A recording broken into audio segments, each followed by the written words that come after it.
rohani dan duniawi, bukan kalkulasi matematika, ya, nanti saya berkurang, atau akuntansi, ya, atau prinsip-prinsip ekonomi. Dengan modal sekecil-kecilnya mendapatkan keuntungan sebesar-besarnya. Tapi kalau memberi, waduh, secara prinsip ekonomi itu bukan keuntungan, kerugian. Memberi makin banyak rugi. Tapi orang yang berpikir secara rohani, dia tidak akan khawatir dengan perkara-perkara jasmani. Bukan hanya perkara jasmani secara materi, tetapi orang yang kesusahan, orang yang sakit, orang yang menderita. Coba kita lihat dalam Lukas 10 ayat 30. Saya minta tolong Daniel membaca Lukas 10 ayat 30 sampai 37. Dalam Injil Lukas pasal 10 ayat 30 sampai 37. Tidak.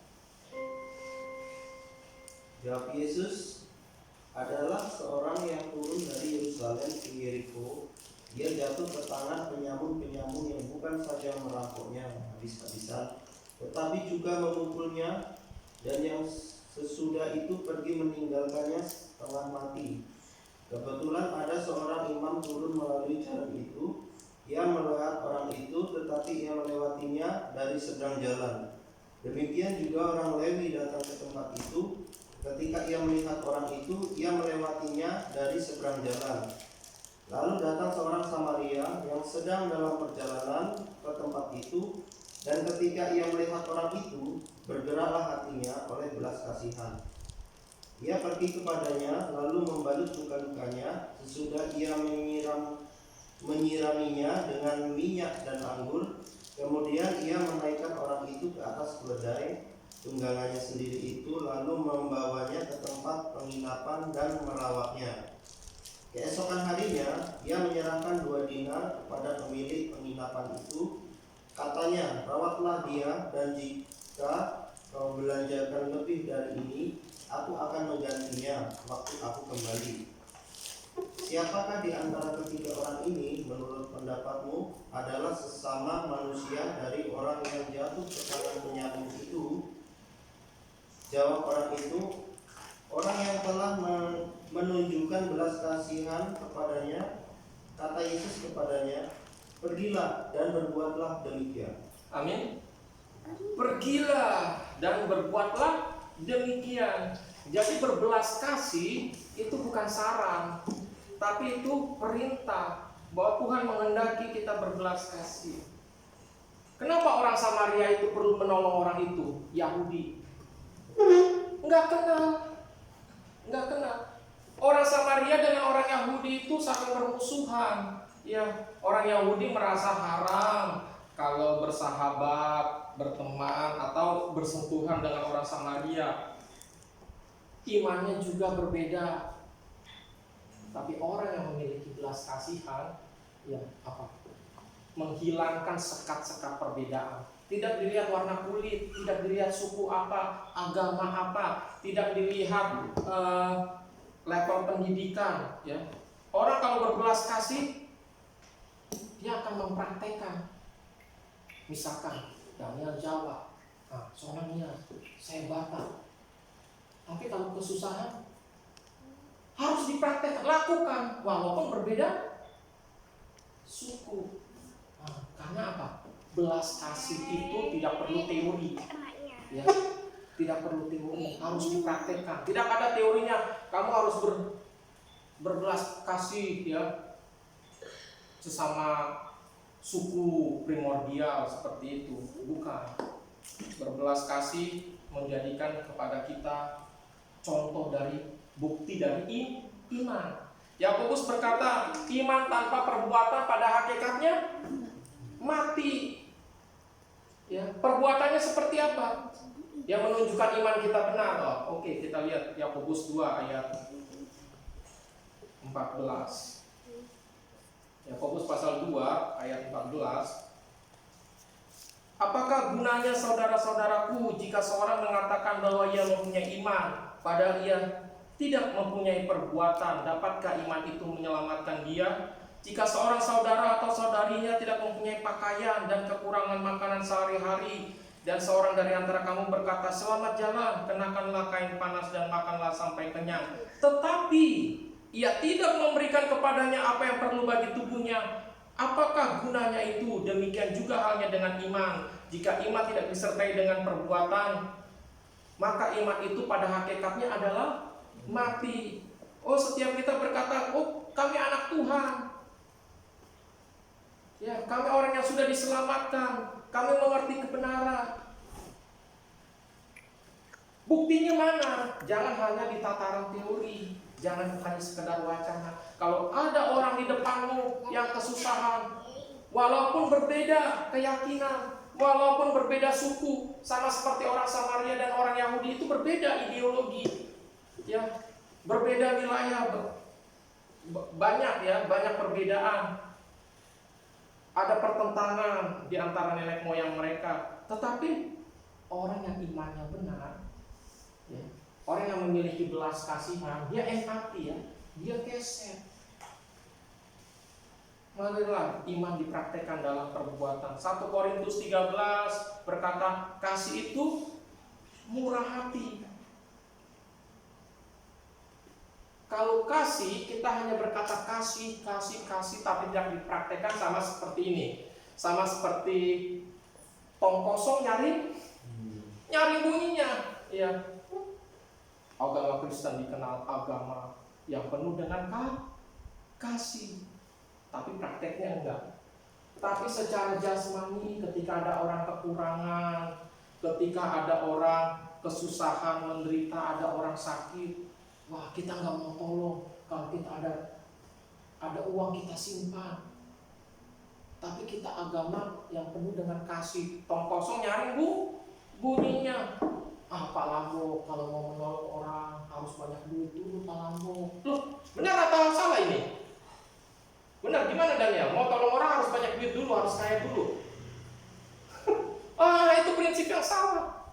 Kalau ada orang berpikir harus kaya dulu, ukuran kaya itu berapa? Ada orang udah kaya, tapi merasa apa? Oh, saya kurang, belum bisa nolong. Saya juga masih kurang, Bu. Saya lihat di koran kesaksian seorang karyawan. Selama corona, gajinya 20 juta, dipotong 50% dari 10 juta. Wah, dia mengeluh, 10 juta enggak cukup, karena saya ada kredit rumah, kredit mobil, terus kebutuhan hari-hari, kebutuhan anak sekolah. Saya hanya bisa sisa 500.000. Ini belum buat yang lain-lain. Orang akan selalu merasa kurang. 10 juta gede gak gaji? Dia 20 juta loh. 20 juta sudah dipotong 10 juta. Selalu aja akan merasa kurang karena banyak cicilan buat nolong enggak. Nah, tetapi untuk bisa berbelas kasihan, murah hati, untuk menolong, ya, untuk memperhatikan sesama, enggak harus kaya. Tapi perlu apa? Kaya hati.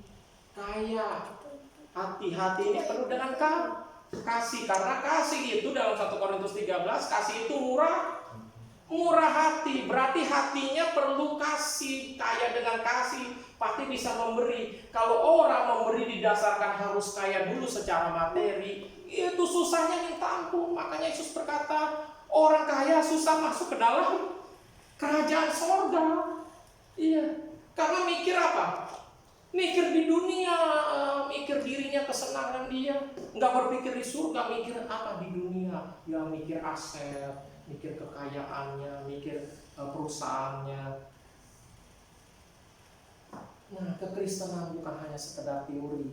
Yesus adalah full revelation, pewahyuan yang penuh. Apa maksudnya penuh? Firman itu menjadi manusia, dan semua yang diajarkan oleh firman dipraktekkan oleh Yesus. Nah, kita juga, kita adalah kekristenan yang memiliki kebenaran. Karena itu apa? Kalau ada kebenaran harus dipraktekkan, ya. Jadi jangan berkata, tidak cukup Pak Lambo, tidak cukup untuk menolong sesama kita, orang yang kekurangan, untuk menolong teman saya yang samping rumah yang tidak makan. Waduh. Coba kita buka Galatia 6 ayat 2. Nah, ini perintah lagi. Galatia 6 ayat 2. Saya akan bacakan. Bertolong-tolonganlah menanggung bebanmu. Demikianlah kamu memenuhi hukum Kristus. Hukum Kristus, firman Tuhan, bukan hanya teori tapi ada prakteknya. Memenuhi hukum Kristus. Salah satu caranya bertolong-tolonganlah dalam menanggung bebanmu. Ada sebuah kisah. Ini kisah nyata. Kita tahu universitas yang hebat, ya, Harvard University, ya, Harvard University. Itu universitas banyak pemimpin negara, banyak orang pintar di bidang ekonomi, politik, lulusan Harvard. Salah satu persyaratan untuk masuk Harvard yang saya tahu, kalau kamu bisa menguasai 2 bahasa, nggak istimewa, nggak bisa masuk. Luar biasa. Minimal 3 bahasa. Berarti IQ-nya tinggi, masuk saja. IQ tinggi, nggak ada duit, repot juga. Harus punya, ada IQ tinggi, ada duit, tapi nggak punya skill. Nah, skill apa? Nggak pintar dalam musik, atau tidak punya keahlian khusus. Itu susah masuk. Harvard terkenal. Suatu ketika ada sepasang orang yang sudah tua, suami istri. Istrinya pakai gaun yang warnanya sudah pudar, suaminya juga bajunya lusuh. Mereka jalan turun dari stasiun kereta api, pergi ke Universitas Harvard University. Wah, gedungnya megah, universitas terkenal. Ketemu dengan sekretaris rektor. Jadi mereka berkata, kami ingin ketemu dengan pemimpin tertinggi di kampus ini. Wah, sekretaris ini melihat, wah, kan ini orang susah. Ngapain ketemu sama bos saya, orang penting, apa gunanya? Dibilang begini, bos kami lagi sibuk, jadi tunggu 4 jam. Karena sekretaris ini berpikir kalau tunggu 4 jam, kakek nenek ini akan bosan, akan merasa nggak diperhatikan, kecil hati dan pergi. Tapi 4 jam kakek orang yang sudah sepasang suami istri yang sudah tua ini tetap menunggu. Dan sekretaris ini, waduh, kaget. Dia hubungin bosnya, bos, mereka tidak pergi. Cobalah bos, ngomong aja dulu beberapa menit. Mungkin orang itu nanti senang bisa cepat-cepat balik. Oke, kata bosnya. Masuklah mereka ke ruang bosnya. Pemimpin tertinggi Harvard. Wah, orang pintar tentu. Rektor harus orang pintar. Minimal doktor. Kalau bisa PhD, doktor filsafat, doktor filosofi. Doktor ini, pemimpin tertinggi ini melihat suami istri tua ini pakaiannya lusuh, tidak menarik dan menganggap enteng. Ibu, saya sedang sibuk. Langsung sampaikan apa keperluannya. Saya tidak punya banyak waktu. Terus dia berkata begini, oh Tuhan, anak kami masuk Universitas Harvard ini. Dia sangat mencintai kampus ini. 1 tahun dia kuliah di sini, tapi sayang dia sudah meninggal. Dan kami ingin mendirikan apa? Tempat peringatan buat dia. Tugu peringatan buat dia, karena dia mencintai kampus ini. Dan pemimpin ini berkata, Bapak Ibu, itu ide konyol. Apakah artinya setiap orang yang masuk ke kampus ini kalau mati kita bangun tugu? Ini kampus, nanti bukan kuburan, semua ada tugu peringatan. Oh bukan maksudnya bukan tugu seperti di kuburan. Kami ingin membuat sebuah gedung yang atasnya untuk mengingat anak kami pernah kuliah di sini. Diremehin, orang miskin. Bapak Ibu tahu, untuk bangun gedung aja sebesar Harvard University ini perlu duit hampir $8 juta Amerika. Karena dianggap orang miskin, nggak bisa bangun gedung apa. Ini Harvard untuk gedungnya aja hampir 8 juta dolar. Terus suami istri ini saling melongo begini. Terus istrinya bilang, ternyata hanya 8 juta dolar ya, nggak mahal ya. Lebih baik kita bikin gedung sendiri. Terus rektornya kaget, apa maksudnya? Dan suami istri itu pergi, mereka cari tanah di California dan mereka bikin universitas yang tidak kalah terkenal dan bergengsinya, Stanford University. Semua politikus, negarawan, orang hebat juga jebolan Stanford University. Kalau rektor itu punya belas kasihan terhadap orang tua yang jauh-jauh datang naik kereta, yang kelihatan miskin, nunggu 4 jam mau mendengarkan, berapa banyak duit yang bisa diberi untuk kampus itu? 8 juta dolar katanya, cuma 8 juta dolar. Iya, mari kita memiliki hati yang penuh dengan belas kasihan. Kalau keset, kalau teman kita lagi punya masalah, kita dengar. Iya, jangan kita sibuk apa persoalannya. Perlu kita kunjungi, perlu kita bantu begitu. Banyak orang berpikir bantuan hanya secara materi. Tidak, kita bisa apa? Memberikan bantuan tenaga kita, ide kita, bahkan dukungan doa. Karena dengan mempraktekkan firman Tuhan, kita masuk poin ketiga.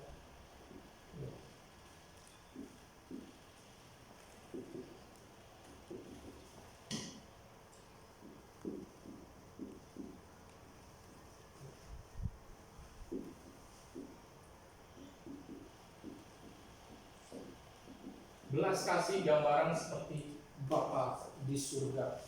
Coba, mari kita buka Lukas 6 ayat 36. Ya, saya minta tolong Sona membaca bagi kita. Lukas 6 ayat 36. Ini adalah perintah dari Yesus. Lukas 6 ayat 36. Lukas 6 ayat 36.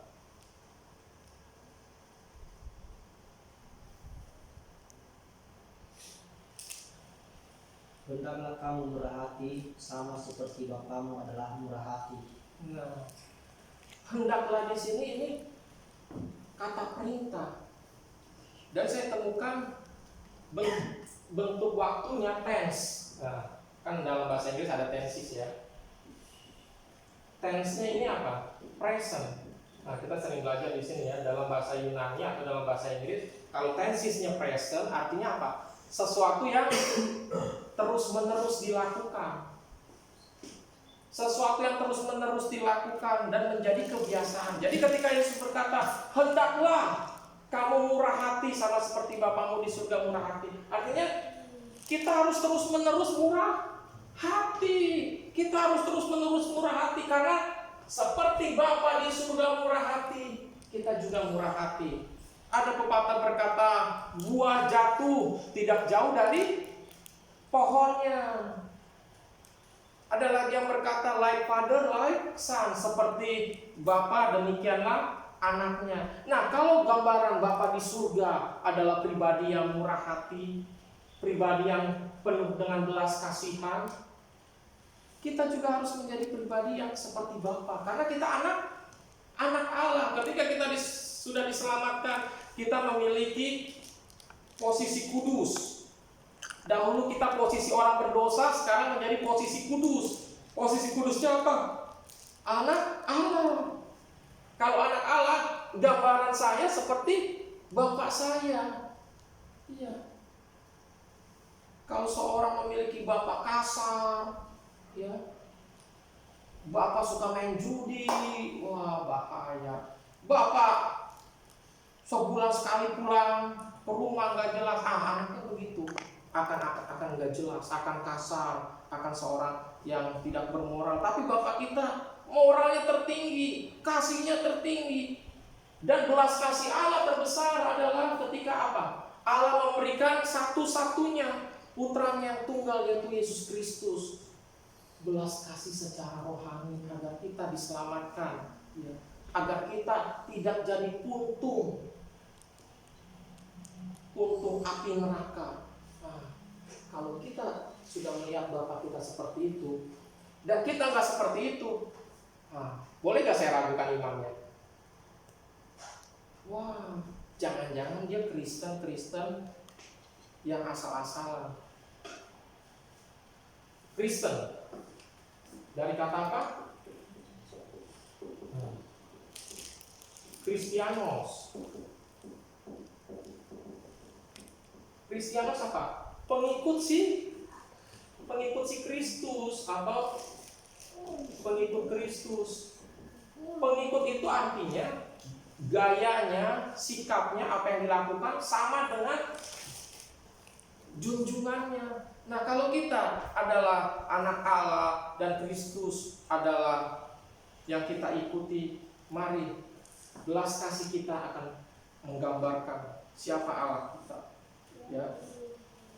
Dan dikatakan berbahagialah orang yang murah hati karena mereka akan beroleh kemurahan. Kita orang yang berbelas kasih, orang yang bermurah hati, orang akan murah hati gak sama kita? Nah, itu belum tentu. Ada pepatah berkata, air susu dibalas air tuba. Air tuba itu apa Dania? Apa? Itu intinya racun. Jangan kita berpikir, saya mau berbuat baik, saya mau berbuat baik sama Sona, kan Sona nanti baik sama saya. Kita ketika mengasihi orang bukan karena kita mengharapkan, ya. Belas kasih itu tidak mengharapkan. Terus kedua, ketika kita menolong orang, belum tentu orang menolong kita. Ini dunia ini jahat, bro. Dunia ini jahat, bro. Orang kalau duit, udah gak kenal saudara. Kita pinjamin orang. Waduh. Pas kita minta balik, galakkan dia. Kita yang mohon-mohon. Waktu dia minjam, dia mohon tolong.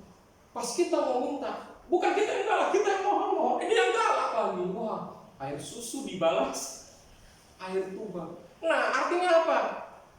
Berbahagialah orang yang murah hati karena mereka akan beroleh kemurahan dari Allah. Amin.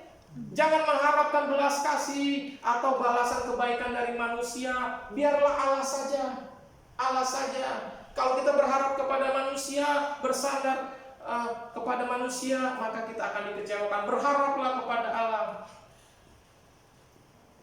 Yang sangat kita nanti-nantikan adalah pada hari penghakiman.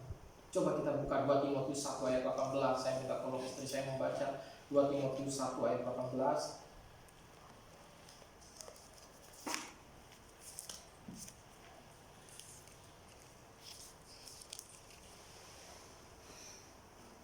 Kiranya Tuhan menunjukkan rahmat-Nya kepadanya pada harinya. Betapa banyaknya pelayanan yang ia lakukan di Efesus. Engkau lebih mengetahuinya daripadaku. Iya. Kiranya Tuhan menunjukkan rahmat-Nya kepadanya pada harinya. Pada hari penghakiman Tuhan akan menunjukkan rahmat kemurahan-Nya kepada di sini ya Onesimus ya. Onesiphorus ya. Nah, pada hari penghakiman, ketika di penghakiman ada 2 macam. Penghakiman Kristus atau bema Kristus dan penghakiman aras atau tata putih. Setiap orang yang memiliki belas kasihan semasa hidup, ketika penghakiman Kristus dia dapat upah, beroleh kemurahan daripada Tuhan. Ketika kita memberi minum air putih karena seseorang itu pengikut Kristus, kita tidak akan kehilangan upah kita. Nah, inilah kemurahan Kristus. Ada upah, ada mahkota, Tuhan berikan kemuliaan. Buat orang yang tidak berbelas kasih, akan apa? Akan dapat juga. Dapatnya di sini. Masuk neraka. Semakin dia tidak berbelas kasih, semakin jahat. Nerakanya neraka yang paling dalam. Karena neraka memiliki tingkat-tingkatan. Nah, Jadi ini adalah suatu himbauan kepada kita. Beberapa ayat yang saya bacakan itu adalah ayat-ayat yang berisi perintah, ya, bukan anjuran. Ya, marilah kita mempraktekkan sesuai dengan iman kita, sesuai dengan gambaran Bapa kita lakukan. Kepada orang berdosa kita berbelas kasihan dengan memberitakan keselamatan. Kepada orang-orang yang berkekurangan, kepada orang yang membutuhkan, orang yang sakit, kita juga menunjukkan kemurahan dan belas kasihan kita. Tidak harus menunggu banyak uang, tidak harus menunggu kita punya segala-galanya. Apa yang ada pada kita? Perhatian kita, tenaga kita, ya, pikiran kita, bahkan doa-doa kita. Oleh sebab itu, kita sudah ada di ucapan berbahagia yang kelima. Akan banyak, ada 3 lagi ucapan berbahagia. Ini akan membuat kita memiliki karakter yang semakin serupa dengan Kristus. Mari kita berdoa. Bapa kami dalam surga, sungguh kami bersyukur untuk kami ditambah-tambahi lagi oleh kebenaran-Mu, untuk kami semakin cemerlang. Kelak ketika Engkau datang kali yang kedua, Engkau mendapati hidup kami sudah semakin indah seturut dengan kehendak-Mu.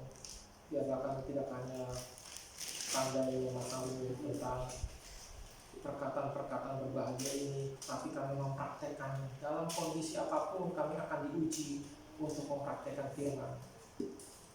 Dengan Roh Kudus yang tinggal dalam hidup kami percaya kami akan mampu melakukannya.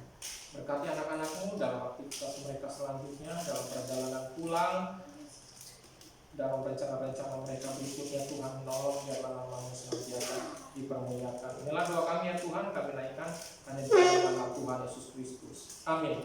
Amin. Puji nama Tuhan. Ya, seperti kebiasaan di dalam gereja baptis, selesai kebaktian, selesai khotbah, maksud saya, apakah ada yang mau ditanya tentang firman Tuhan? Kalau ada tanya jawab. Kalau gereja yang lain kan hanya satu arah, monolog ya. Kalau jemaatnya penasaran, bingung, atau jemaatnya tidak setuju, disimpan di dalam hati, dibawa pulang, tidak selesai. Nah, tapi gereja baptis selalu ada tanya jawab, bisa dipertanyakan ya. Apa ada yang mau bertanya? Sona baru pertama kali di gereja baptis ya? Oh, bahkan belum dibaptis. Dari Nias langsung ke sini? Ya. Oh, langsung. Jadi lulus SMA langsung ke sini. Oh, iya. Nah, inilah gereja baptis. Habis khotbah bisa tanya jawab. Kalau tidak ada yang bertanya, ya gereja baptis di seluruh, khususnya baptis independen ya, mengundang maju ke depan bagi yang ingin menyaksikan imannya, saya sudah diselamatkan atau ingin bergabung menjadi jemaat dan akan dibaptis, bisa maju ke depan. Apakah ada? Nah, kalau tidak ada, jadi kita sudah tahu kita kedatangan, puji Tuhan, saudara Sona Ziga ya. Ya, kita senang. Walaupun kemarin harusnya rencananya datang, tetapi baru kesampaian sekarang. Ya, kita berharap minggu yang akan datang bisa kembali bersekutu. Ya, jadi tubuh Kristus itu 2-3 orang berkumpul, itu tubuh Kristus. Ya, jadi walaupun kami belum banyak, belum memiliki gedung yang besar, fasilitas yang lengkap, kami sudah tubuh Kristus. Biarlah ada kesan positif, ada kesan yang baik, khususnya mencari kebenaran. Karena saya tidak banyak khotbah, tidak akan khotbah tentang kesaksian saya ketemu Tuhan Yesus, kesaksian saya dibawa ke surga ke neraka. Bukan ya, saya mau menyaksikan firman Tuhan saja. Kita belajar firman Tuhan biar kita banyak kebenaran, biar Sona memahami banyak kebenaran ya, yang bisa mempraktekkan. Nah, itu saja yang bisa saya sampaikan, itu saja yang bisa saya perkenalkan Sona. Ini Daniel. Ya. Ini istri saya Libertina Gea. Nah, di samping istri saya Ibu Nia. Ini anaknya Stefanus dan satu lagi Maria. Ya. Ada lagi yang belum datang, keponakan Ibu, keponakan Ibu Nia, Ale. Ya. Ada juga simpatisan-simpatisan yang dulu pernah datang, belum datang lagi. Kita berdoa agar lebih banyak datang, nanti ya kursinya bisa ditambah begitu. Oke, kalau sudah tidak ada lagi, maka kebaktian kita selesai. Tuhan Yesus memberkati. Kita bisa ramat.